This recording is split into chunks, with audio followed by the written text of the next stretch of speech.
If Q 0, 1 is equidistant from point P 5, -3 and R x, 6, find the value of x నాన్న.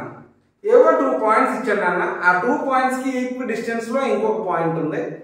ఏవైతే ఈ 2 points ఉన్నాయో ఈ 2 points లో ఒకటి వేరియబుల్ ఇచ్చాడు. ఆ వేరియబుల్ ను కనుక్కోమంటున్నాడు.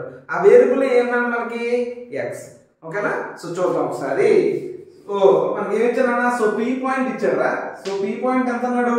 5, -3 అన్నాడు నాన్న. 5, -3 అన్నాడు. రైట్? అండ్ q పాయింట్ ఇచ్చాడు నాన్న.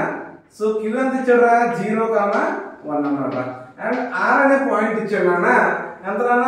x, 6 అని ఇచ్చాడు అన్న. చూడండి, సో ఇక్కడ నుంచి p నుంచి q కి ఎంత డిస్టెన్స్ ఉందో q నుంచి r కూడా సేమ్ డిస్టెన్స్ ఉందన్నమాట. అంటే pq ఈక్వల్ టు rq నాన్న. సో ఏం కనుక్కోమన్నాడు? x ఈక్వల్ టు ఎంతరా బాబు అని అడుగుతున్నాడు నాన్న. Right? The distance between 2 points కి ఫార్ములా ఏంటన్నా?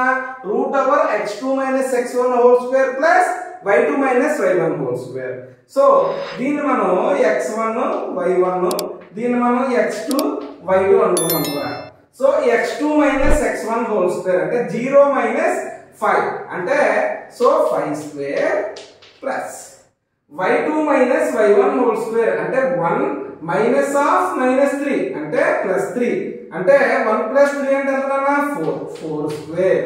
రైట్? ఈక్వల్ టు ఓకేనా? సో అంటే రూట్ ఓవర్ ఉంటుంది కదా, రూట్ ఏం చెప్తా. రైట్? సో తర్వాత దీన్ని x2 అనుకున్నాం, దీన్ని x1 y1 అనుకున్నాం, దీన్ని x2 y2 అనుకున్నాం. ఈ రెండింటి మధ్య డిస్టెన్స్ క్యాలిక్యులేట్ చేద్దాం. x2 - x1 హోల్ స్క్వేర్ అంటే x - 0 హోల్ స్క్వేర్ అంటే x square plus y2 - y1 whole square అంటే 6 - 1 హోల్ స్క్వేర్ అంటే 5 స్క్వేర్ నాన్న. 5 స్క్వేర్. దీనికి కూడా ఏమన్నా రూట్ ఓవర్. రెండింటికి స్క్వేర్ ఉంది కదా. సో స్క్వేర్ రూట్ ఉంది కదా. స్పేస్ ఆన్ బోర్డ్ సెట్ చేస్తే సో రెండు రూట్లు కట్ అయిపోతాయి. ఇక్కడ 5 స్క్వేర్ ఉంది నాన్న. ఇక్కడ కూడా 5 స్క్వేర్ ఉందిరా. 5 స్క్వేర్ క్యాన్సిల్ చేసేయండి రా. ఇక్కడ x స్క్వేర్ ఉందిరా. x square equal to 4 square రా.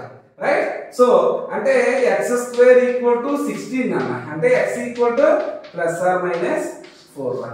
అంటే ఈ x ప్లేస్ ఏం రావాలి? -4 అయినా రావాలి లేదా +4 అయినా రావాలి.